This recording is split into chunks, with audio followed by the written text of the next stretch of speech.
नमस्कार विद्यार्थियों। एमए उत्तरार्ध हिंदी चतुर्थ प्रश्न पत्र विशिष्ट साहित्यकार प्रेमचंद की कक्षा में आपका स्वागत है। विशिष्ट साहित्यकार प्रेमचंद के अंतर्गत हम उनकी कुछ काव्य ग्रंथ आते हैं, जिसमें मानसरोवर भाग 1, कर्मभूमि उपन्यास, रंगभूमि उपन्यास और कुछ विचार जो कि उनका एक निबंध संग्रह आदि आते हैं। आज हम प्रेमचंद जी के रंगभूमि उपन्यास का संक्षिप्त परिचय प्राप्त करेंगे।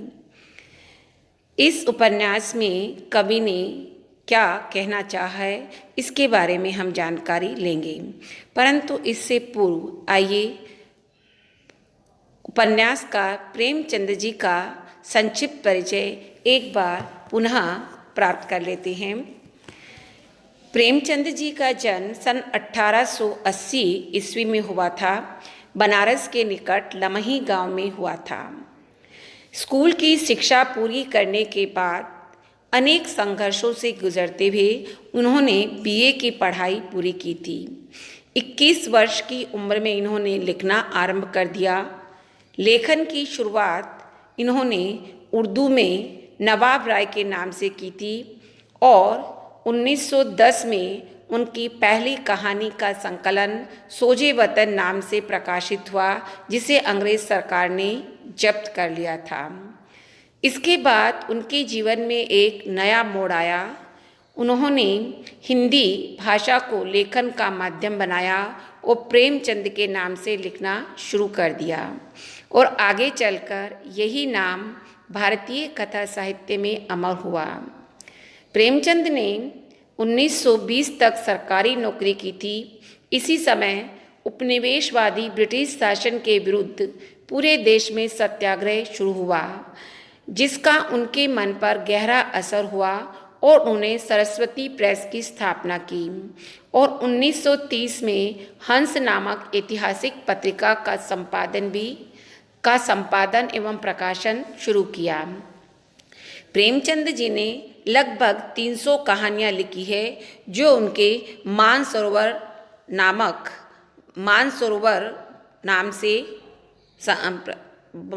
नाम से संकलित है।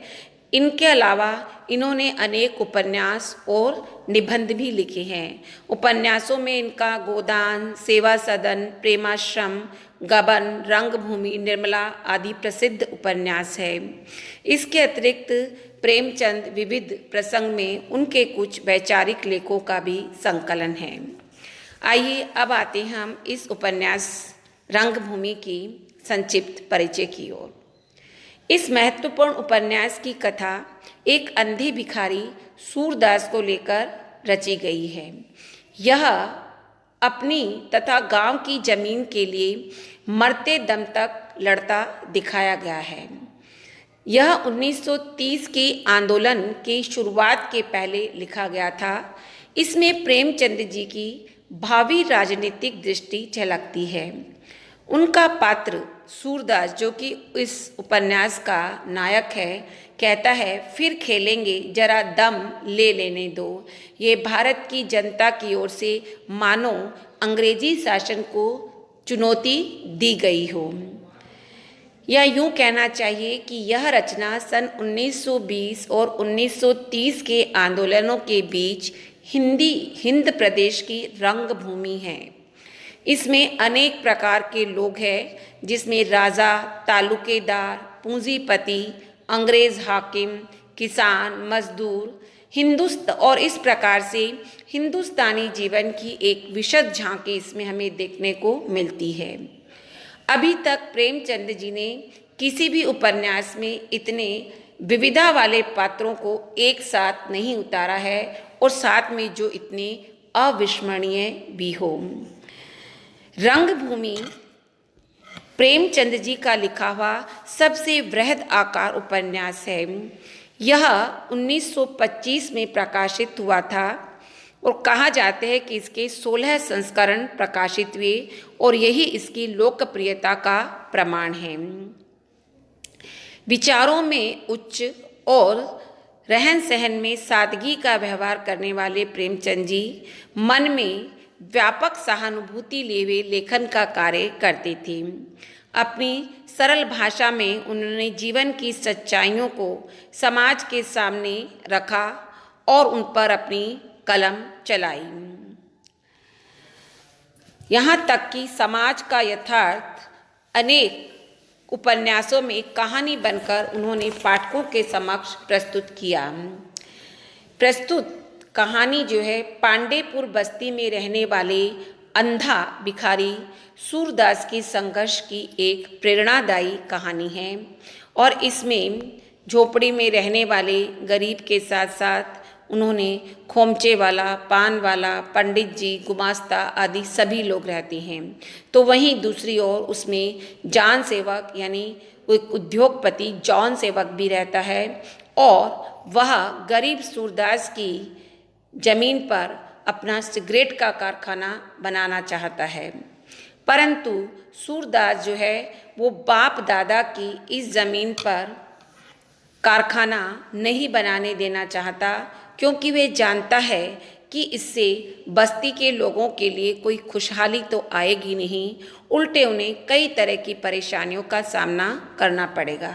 इसलिए वो ज़मीन देने से इनकार कर देता है और उसके किसी भी हालत में वो ज़मीन नहीं देना चाहता और उसकी इस जिद और दूर की सोच के कारण में अंततः वह मृत्यु को प्राप्त हो जाता है। एक प्रकार से प्रेमचंद जी के उपन्यासों में ब्रिटिश शासन के विरुद्ध स्वाधीनता की लड़ाई का खुला चित्रण नहीं मिलता है। रंगभूमि उपन्यास का भी देखा जाए तो इसका उद्देश्य भी ब्रिटिश सरकार का तख्ता पलटना नहीं है, बल्कि सामाजिक सुधार करना और सरकारी संस्थाओं की आलोचना करना रहा है। 1929 तक प्रेमचंद या 1920 तक वो सरकारी नौकरी में रहे थे और उसके बाद उन्हें सरकारी नौकरी तुरंत छोड़ दी और उसके पश्चात उन्होंने लेखन कार्य में संलग्न हो गए। यही कारण है कि उनके सभी उपन्यासों में स्वाधीनता आंदोलनों का चित्रण अवश्य मिलता है। एक प्रकार से आदर्शवाद की जगह संपूर्ण यथार्थ को आधार बनाकर लिखा गया है उनका यह उपन्यास रंगभूमि। जैसा कि पहले भी मैं कह चुकी हूँ कि और इस रंगभूमि उपन्यास का पात्र यानी नायक सूरदास न केवल अंधा है, बल्कि वो अनपढ़ है, भिखारी है और दलित वर्ग का भी है। और इस प्रकार से यह उपन्यास का प्रमुख पात्र और नायक होते भी यह उपन्यास चरित्र प्रधान न होकर समस्या प्रधान ही है, क्योंकि इसमें सूरदास को औद्योगिकीकरण, भूमिहीन बनाने की समस्या के साथ साथ रियासतकारों की समस्या, वर्ग संघर्ष, विविध वर्गों की प्रतिनिधि नारियों की समस्याओं को लेकर यह उपन्यास हमारे समक्ष आता है। तो यह था इस उपन्यास का सांकेतिक परिचय। अब हम उपन्यास पढ़ने से पूर्व पहले उसके पात्रों का परिचय प्राप्त कर लेते हैं। जैसा कि मैंने अभी बताया कि यह एक वृहदाकार उपन्यास है, इसलिए इसमें पात्रों की भी भरमार है। उपन्यास का नायक है सूरदास, जो कि एक अंधा भिखारी है और वह अपने भतीजा, उसका मिठुआ उसका भतीजा है और वह जो कुछ भी भीख मांगता है, गुजारा करता है, उसी पर अपने भतीजे को पालता पोसता है। इसके अलावा वह जिस में रहता है उसके इर्द गिर्द ही इस उपन्यास की कहानी जो है वह घूमती है और वह पांडेपुर नाम की एक छोटी सी बस्ती है। यहाँ की उपन्यास का मुख्य मंच तो काशी के पास है, एक पांडेपुर नाम की छोटी बस्ती, जिसमें भी यह नायक सूरदास रहता है। परंतु हम देखते हैं कि इसमें दृश्य बनारस, उदयपुर रियासत और भीलों की एक बस्ती में भी इसके अनेक दृश्य घटित होते हैं। और एक प्रकार से दूसरा है पांडेपुर बस्ती के बहुत सारे लोग। इसमें आता है बजरंग अहीर एवं उसकी पत्नी दूध बेचने वाली, और इसके अलावा वहीं पर रहने वाला ताड़ी बेचने वाला भैरव और उसकी पत्नी सुभागी, जगदर खोमचे वाला है, ठाकुर दीन पान बेचने वाला है, और नायक राम पंडित है जो वहीं मंदिर में रहता है। ताहिर अली जो है जॉन सेवक की चमड़े की दुकान पर गुमास्ता है। जॉन सेवक जो है वो एक प्रसिद्ध उद्योगपति है, उसका भरा पूरा परिवार है। ईश्वर सेवक उसके पिता हैं, प्रभु सेवक लड़का, और सोफिया जो है वो लड़की है। लड़का जो है वो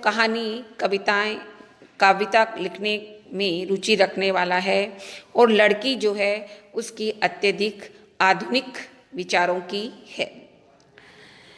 इसके अतिरिक्त काशी के रियासतकार हैं कुंवर भरत सिंह, उनकी पत्नी जहानवी रानी जहानवी, और उनका एक विनय सिंह है उनका पुत्र।